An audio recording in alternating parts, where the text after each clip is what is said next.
누가복음 9장을 함께 보겠습니다. 누가복음 9장 37절에서 43절까지입니다.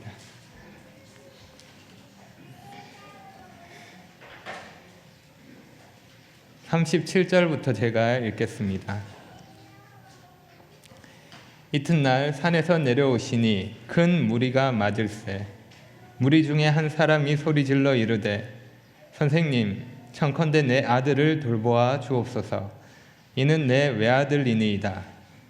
귀신이 그를 잡아 갑자기 부르짖게 하고 경련을 일으켜 거품을 흘리게 하며 몹시 상하게 하고야 겨우 떠나가나이다. 당신의 제자들에게 내쫓아 주기를 구하였으나 그들이 능히 못하더이다. 예수께서 대답하여 이르시되 믿음이 없고 패역한 세대여, 내가 얼마나 너희와 함께 있으며 너희에게 참으리요. 내 아들을 이리로 데리고 오라 하시니 올 때에 귀신이 그를 거꾸러뜨리고 심한 경련을 일으키게 하는지라. 예수께서 더러운 귀신을 꾸짖으시고 아이를 낫게 하사 그 아버지에게 도로 주시니 사람들이 다 하나님의 위엄에 놀라니라. 43절 상반절까지 읽었습니다. 오늘 본문은 예수님이 귀신 들린 자를 치유하는 장면입니다. 그동안 누가복음에서 여러 번에 걸쳐 예수님이 행하신 기적을 봐왔습니다. 그래서 어쩌면 오늘 본문을 보면서 이런 생각이 들지도 모릅니다. 예수님이 귀신을 쫓아내시는 것, 또 비슷한 내용이네. 능력이 많으신 예수님, 다 알고 있는 거야. 이럴 수 있습니다. 우리가 하나님 말씀에 대해서 아무런 기대감 없이 냉소적인 태도로 이 자리에 앉아 있을 수 있습니다. 그런 면에서 말씀을 전하는 저의 책임이 큽니다. 제가 할 일은 이 놀라운 하나님의 말씀이 저의 부족함 때문에 그냥 계속 들어왔던 식상한 말씀이 되지 않도록 하는 일입니다. 그래서 책상에 앉아 머리를 쥐어 뜯으면서 고민하는 것이 저의 일입니다. 머리숱이 많아서 괜찮습니다. 그리고 말씀을 듣는 자로서 여러분이 해야 할 일이 있습니다. 어떤 일인지 아시죠? 귀담아 듣는 것입니다. 여러분 그렇게 하시겠습니까? 네, 그럼 오늘 본문을 살펴보겠습니다. 저는 오늘 본문을 세 가지의 이야기로 나누어서 말씀드리려고 합니다. 세 이야기는 세 사람들의 이야기로 생각할 수 있습니다. 어떤 사람의 이야기일까요? 첫 번째 이야기는 한 아버지의 이야기입니다. 그 아버지에게는 하나뿐인 아들이 있습니다.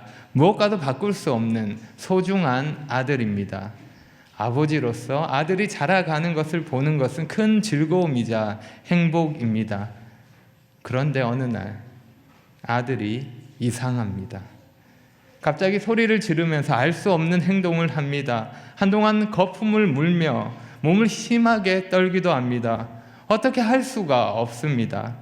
그리고 증상은 점점 더 심각해져 갑니다.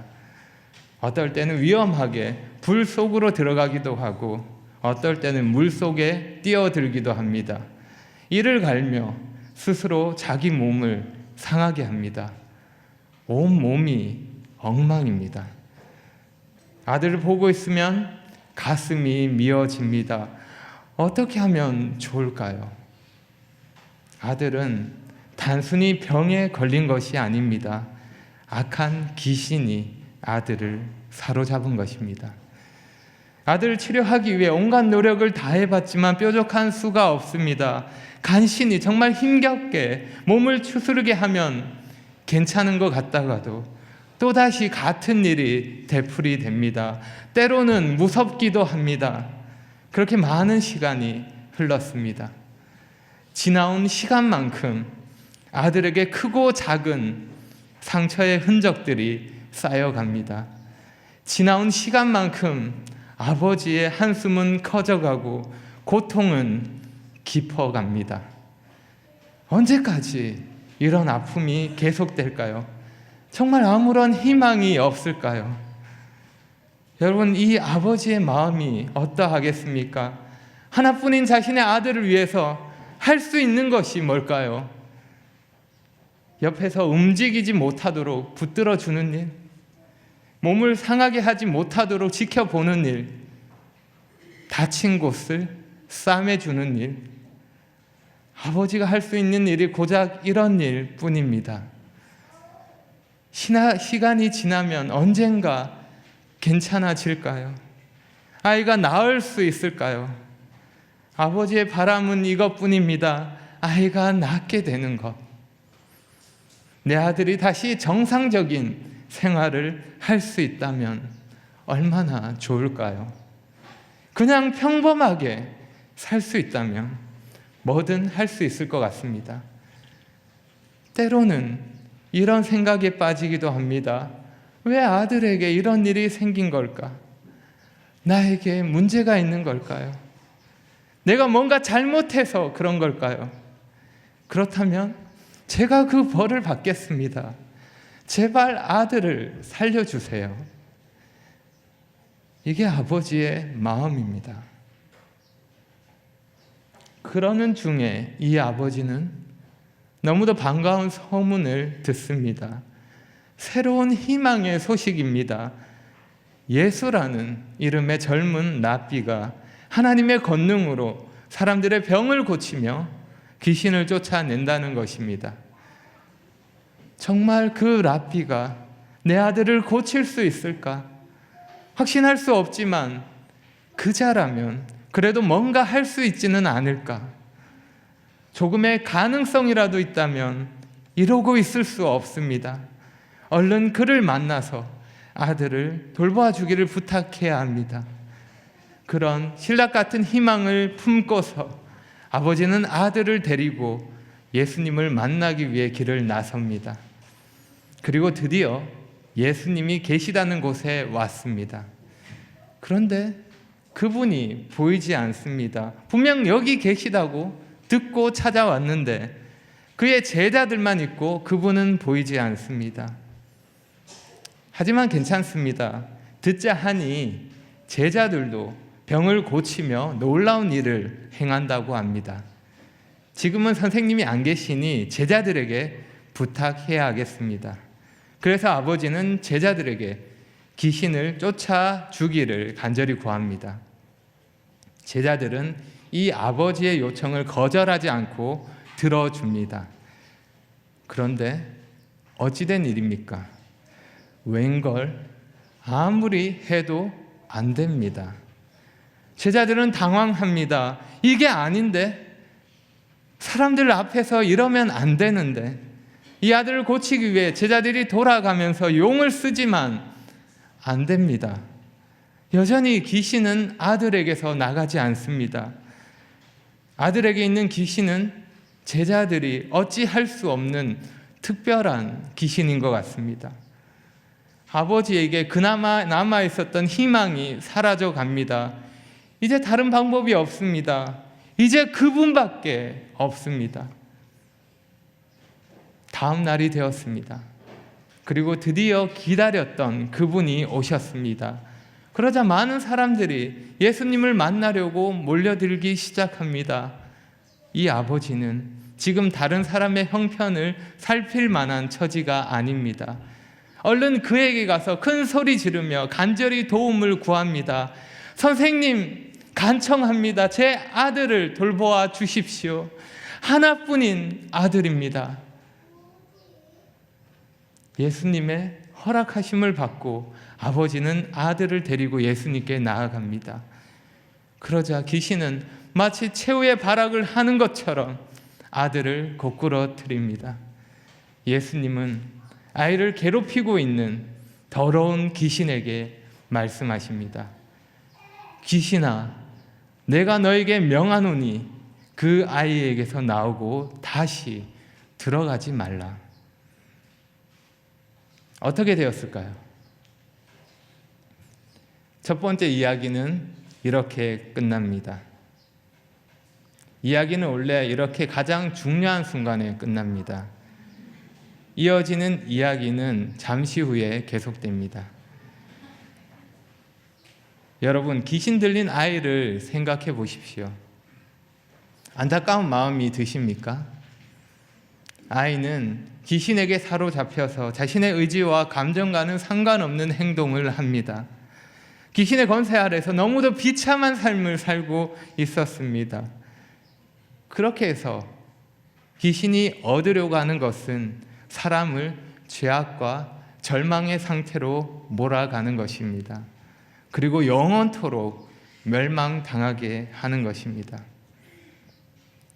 요즘 같은 시대에 귀신에 대해서 말하면 이상하다고 생각할지 모릅니다.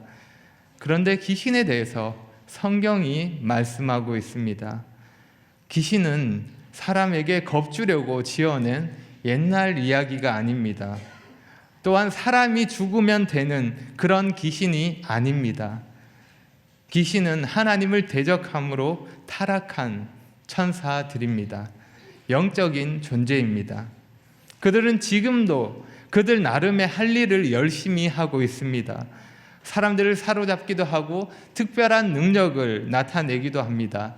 그리고 무엇보다 사람들이 예수님을 믿지 못하도록 수단과 방법을 가리지 않고 방해하고 있습니다. 사람들은 자신이 귀신의 권세에 매여 있다는 사실을 깨닫지 못한 채 귀신이 원하는 대로 헛된 것을 위해 살아갑니다. 오늘 말씀에서 귀신 들린 아이를 생각할 때 여러분은 어떤 마음이 드십니까? 불쌍한 마음이 들지 않으십니까? 당연한 마음입니다. 그리고 그 마음은 우리가 예수님을 믿지 않는 사람을 볼 때 가지는 마음입니다. 이 자리에 아직 예수님을 믿지 않는 분들은 자신의 상태를 분명히 아십시오. 인정하든지 인정하지 않든지 관계없습니다. 당신은 지금 귀신의 권세 아래 매여서 귀신의 영향을 받으며 살아갑니다. 그리고 이 땅에서의 삶이 다하는 날 귀신을 위해 준비된 곳 지옥에서 영원한 형벌을 받게 될 것입니다. 영원토록 하나님의 어떠한 은혜도 경험할 수 없는 곳, 그 어떤 만족도 있을 수 없는 곳, 그 어떤 기쁨과 소망도 없는 곳, 고통과 슬픔만이 존재하는 곳에서 후회하며 끝이 없는 시간을 보내게 될 것입니다. 그러니 돌이켜야 합니다. 당신이 지옥에 대해 영원한 심판에 대해서 어떻게 이해하든 관계없습니다. 그것은 성경에서 말씀하는 진리이며 믿지 않는 당신이 거하게 될 것입니다. 이 경고의 말씀을 무시하지 말기를 바랍니다. 이 말씀을 무시하는 자에게는 영원한 멸망만이 있을 뿐입니다. 하지만 은혜로우신 하나님께서 피할 길을 내어 주셨습니다. 그것이 오늘 두 번째 이야기입니다. 두 번째 이야기는 아들의 이야기입니다. 아버지의 뜻을 이루는 하나뿐인 아들 이야기입니다. 이 아들은 아버지의 뜻을 이루기 위해서 모든 영광과 권세를 버리고 이스라엘 나라에 오셨습니다. 그리고 하나님 나라를 시작하시고 그 나라를 위해 제자를 부르셨습니다. 그리고 자신이 아버지께로 돌아갈 때가 다가왔기에 제자들을 가르치며 그들을 훈련하는 일에 집중하십니다. 제자들에게 자신이 고난을 받고 죽임을 당할 것, 그리고 3일이 되어 다시 살아날 것을 말씀하셨습니다. 뿐만 아니라 3명의 제자에게는 자신의 영광스러운 모습도 보여주셨습니다. 그렇게 밤이 지나고 다음 날이 되었습니다. 예수님은 3명의 제자들과 함께 산에서 내려오셨습니다. 그러자 많은 사람들이 모여듭니다. 그 가운데 예수님의 시선을 사로잡은 사람이 있습니다. 그는 큰 소리를 지르며 자신의 외아들을 돌보아 주시기를 구하고 있습니다.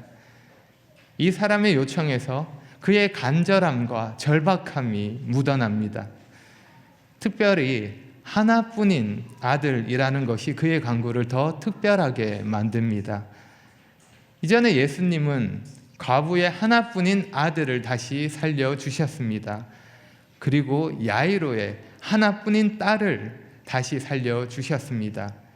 그리고 지금 또 다른 하나뿐인 아들이 예수님을 찾아왔습니다. 어떤 일이 일어나겠습니까? 긍휼이 풍성하신 예수님, 죄인들과 병든 자들, 고통 가운데 있는 자들을 불쌍히 여기시는 예수님, 그들을 고치시며 죄를 용서하시는 예수님, 예수님께 나와 도움을 구하는 자들은 하나님의 은혜를 경험합니다. 하나님이 주시는 참된 평안과 만족을 맛보게 됩니다.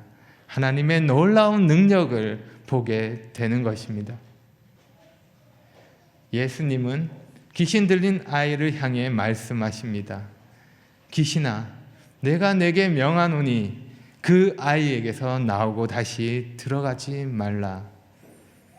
그러자 귀신이 떠나갔습니다. 아이가 낫게 되었습니다.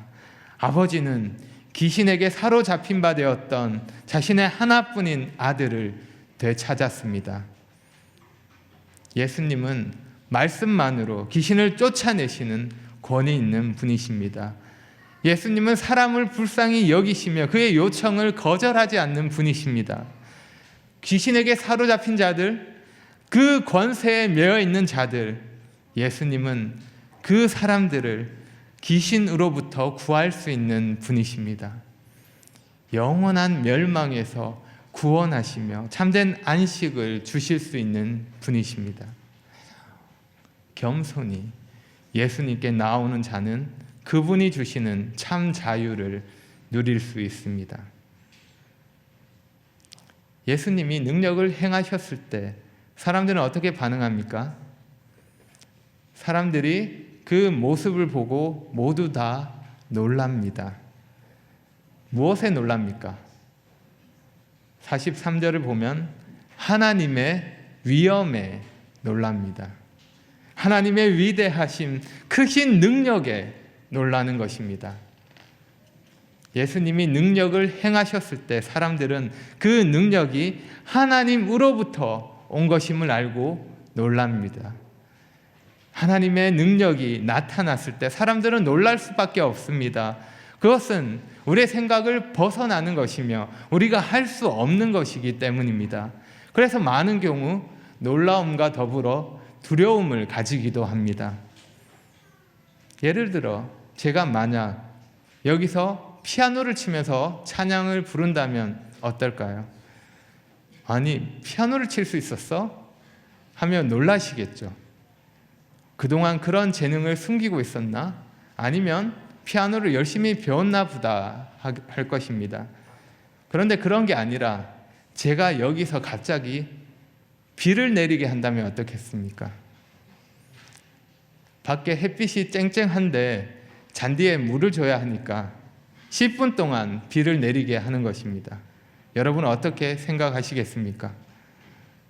이런 일은 사람이 할 수 있는 일이 아닙니다. 그냥 그 사람에 대한 놀람으로 그칠 수 없습니다.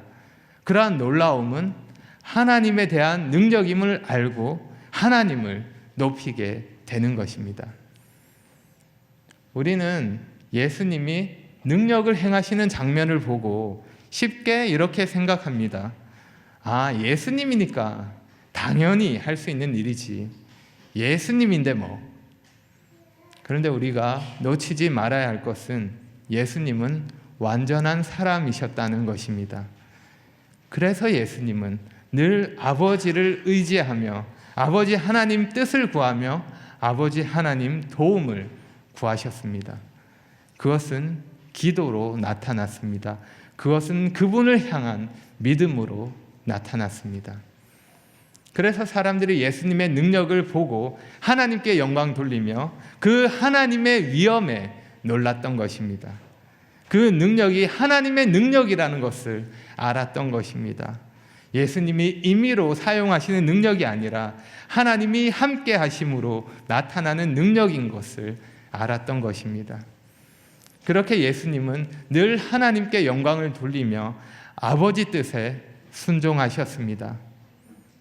예수님은 그의 제자들도 그러한 일을 감당하기를 원하셨습니다. 예수님이 떠나신 후에 제자들이 하나님을 향한 믿음을 가지고 하나님을 의지함으로 복음을 선포하는 그러한 일을 감당하기를 원하셨습니다.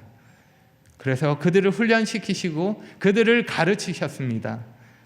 그런데 지금 제자들은 어떻습니까? 그들의 믿음은 어떠합니까? 이제 마지막 세 번째 이야기를 나눌 차례입니다. 세 번째 이야기는 그 아들을 따르는 사람들의 이야기입니다.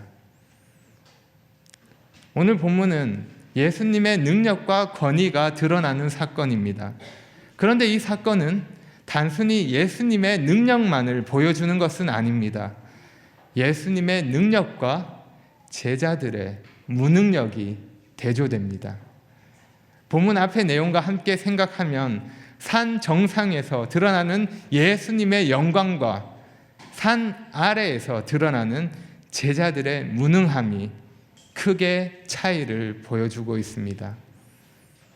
변화산에서 예수님과 함께 있었던 3명의 제자들은 깨어있지 못해서 잠을 잤고, 나머지 제자들은 귀신을 쫓아내지 못해서 쩔쩔매고 있습니다. 이것이 제자들의 모습입니다. 그럼 이 귀신이 너무 강해서 특별해서 제자들이 어떻게 할 수 없었던 걸까요?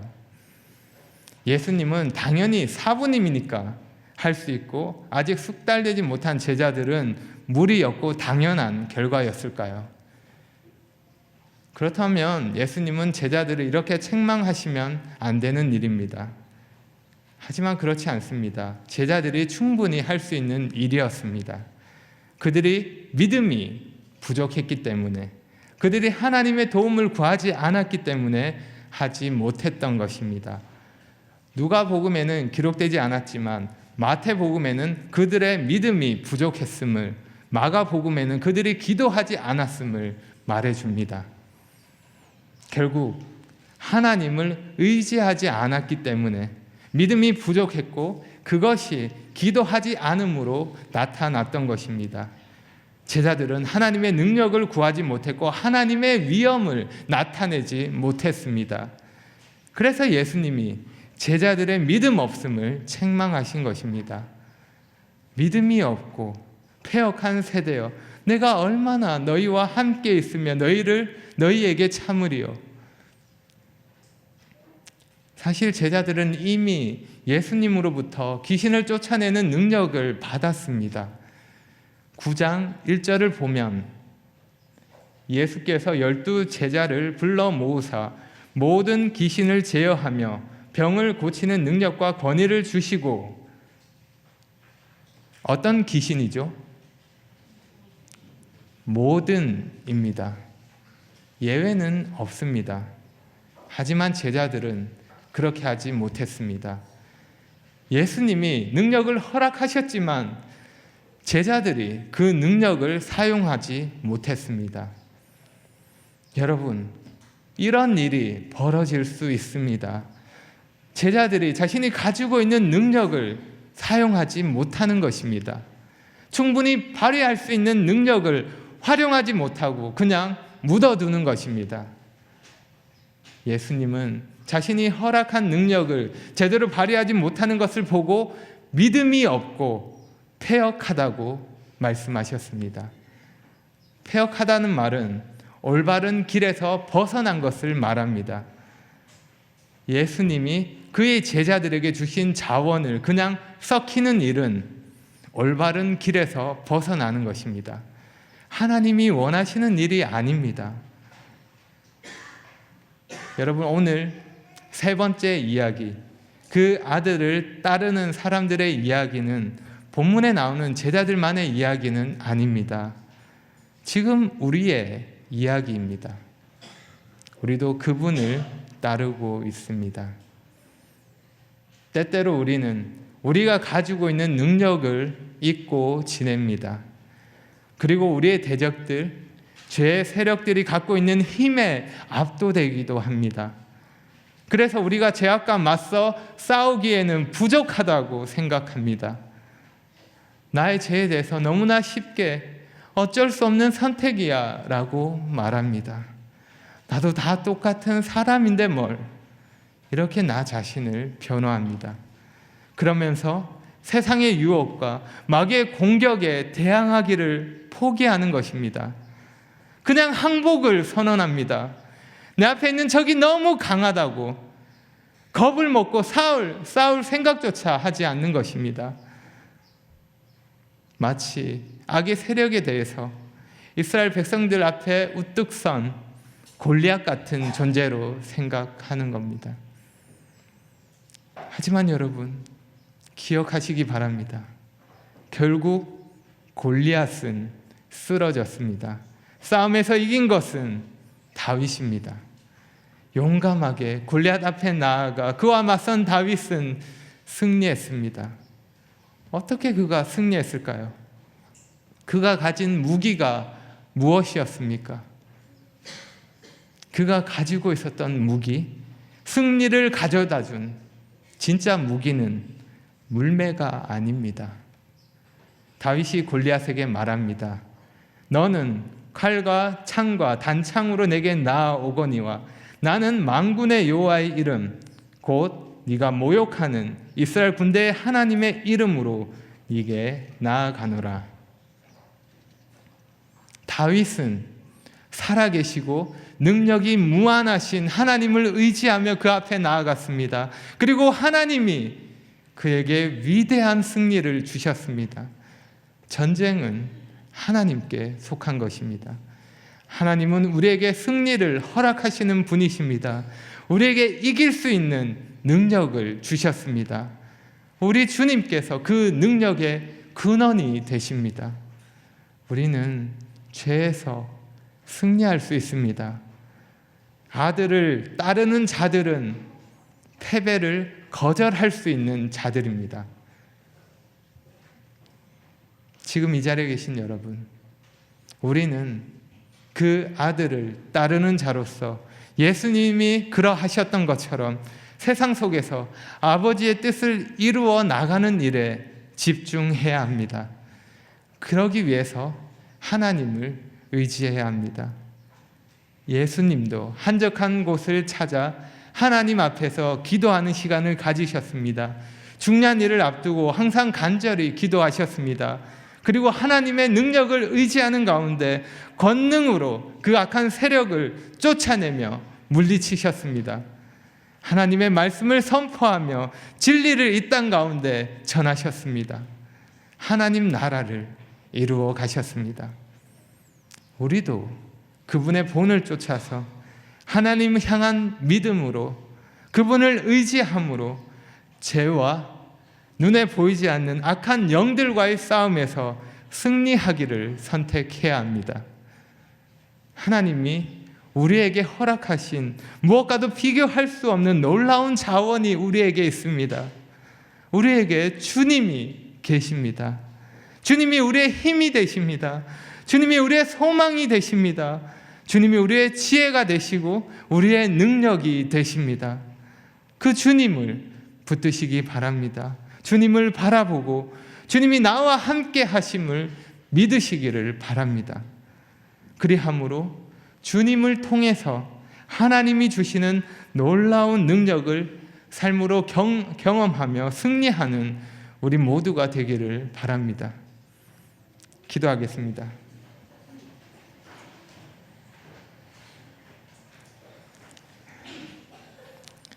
아버지 하나님 감사합니다. 자주 넘어지고 실패하는 저희들에게 그 사랑을 끊지 않으시고 회복의 은혜를 베풀어 주심을 기억할 때 감사드립니다. 하지만 하나님, 저희가 게을러서 하나님의 그 뜻을 구하기를 미룰 때가 많습니다. 저희가 교만하여서 하나님 뜻보다 저희 욕심을 행할 때가 많습니다. 하나님을 신뢰하고 의지하기보다 저희 힘대로 하기를 원할 때가 많습니다. 계속해서 세상의 유혹과 마귀의 시험에 넘어갈 때가 많습니다. 그런 저희에게 하나님의 도우심이 간절히 필요합니다. 하나님, 저희의 믿음 없음을 불쌍히 여겨주시고 은혜를 덧입혀 주시기를 원합니다. 승리할 수 있도록 도와주시기를 원합니다. 주님을 바라보며 주님이 주신 힘과 지혜로 승리하기를 원합니다. 제 유혹에 굴복하기보다 주님의 함께 하심으로 이기기를 원합니다. 날마다 주님이 함께 하시기를 구합니다. 날마다 주님의 능력을 힘입어 살기를 원합니다. 주님이 저의 능력이 되심을 고백합니다. 그 능력을 저에게 더하여 주시옵소서. 예수님의 이름으로 기도합니다.